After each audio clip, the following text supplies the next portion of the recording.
This is the second time that I slept back here, and besides there's like a plastic smell that I've been trying to air out. It's not bad. It's actually pretty good.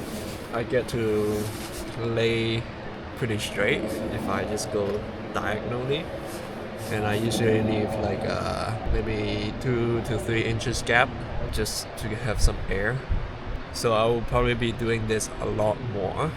My setup right now is just the backcountry stuff. Yeah, I think it's raining a little bit.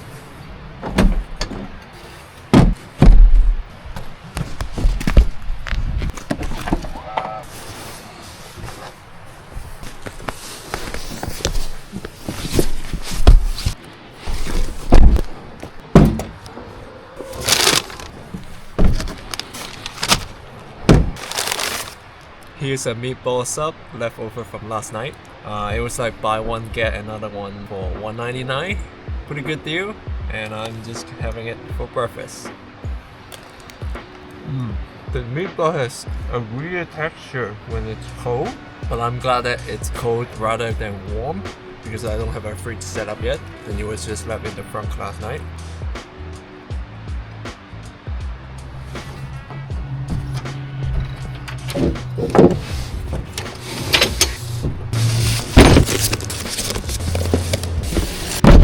So HiBoost reached out and asked me if I want to check out their cell signal booster, and I thought, why not? Not really because I want cell signal to call anyone when I'm out in nature, but because it looks cool having one of these sticking out of your truck. It makes you look like the real off-roader. You know, when you are out and you see someone having one of these on their truck, it makes you think that, this guy knows what he's doing. Or girl. So it's pure for aesthetic for me, but I could be wrong. This will probably be very practical.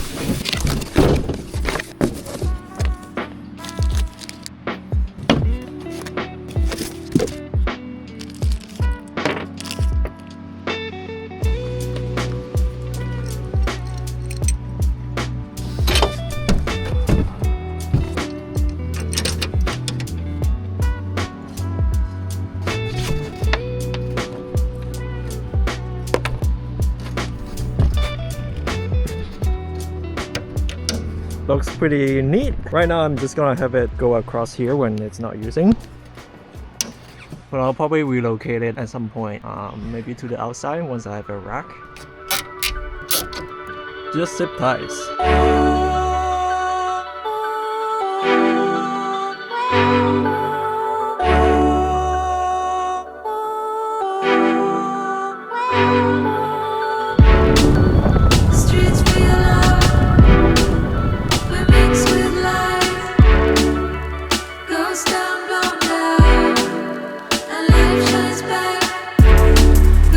Such a blast on a train, on a boat, on a plane, so good to be on the rush again.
So initially, I actually had the external and the internal antenna right here swapped to the opposite direction. But then I wasn't really getting any signal, so I decided to just swap them over and see how well they work. It's a little bit tricky to set this thing up. What you want to do is have the external antenna to be as high as possible. Right now my mounting option is quite limited to this mode panel, but later on I may try to get this one even higher when I do have a rooftop tent. To have it work properly, you want to have the internal antenna to be lower than the external one and kind of try to make it as far as possible.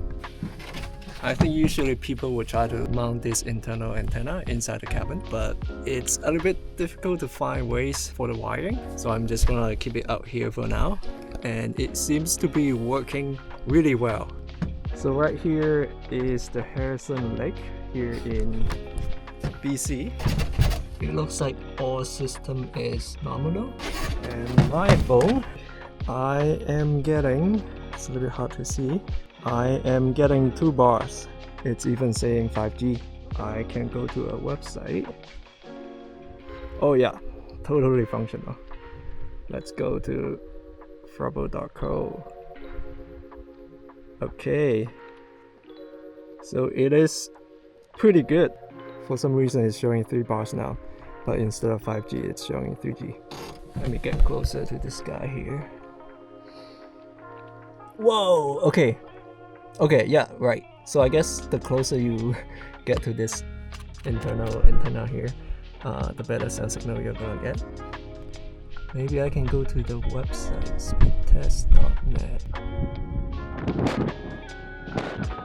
Okay, so with the system turned on, it's showing 2.86, and I'll just shut this off again and just run the same test again. Let's reload this guy.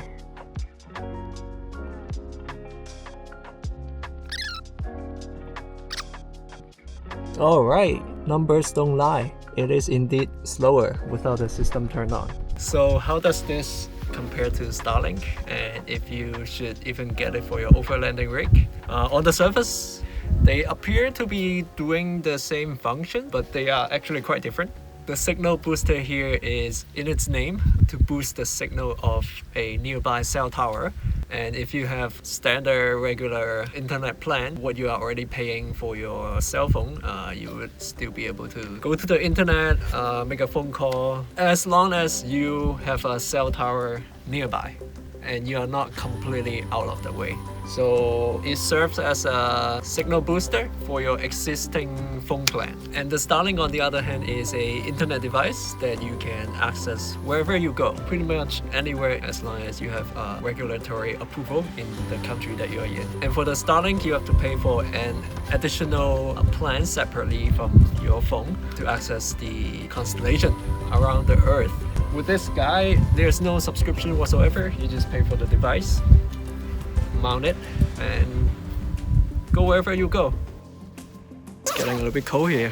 Earlier in this video, I've mentioned that I really don't care about internet access or having the ability to call someone when I'm out in nature. It's kind of like defeating the purpose of being in nature. So if you are the type of person like me, you probably don't want a cell booster or a Starlink.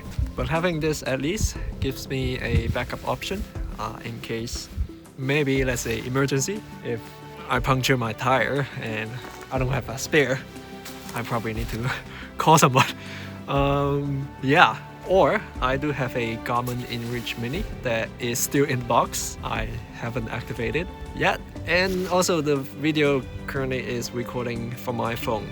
It's the iPhone 15. It has the ability to make emergency messaging through the Starlink satellites. So I think I have enough options in case I'm stuck somewhere.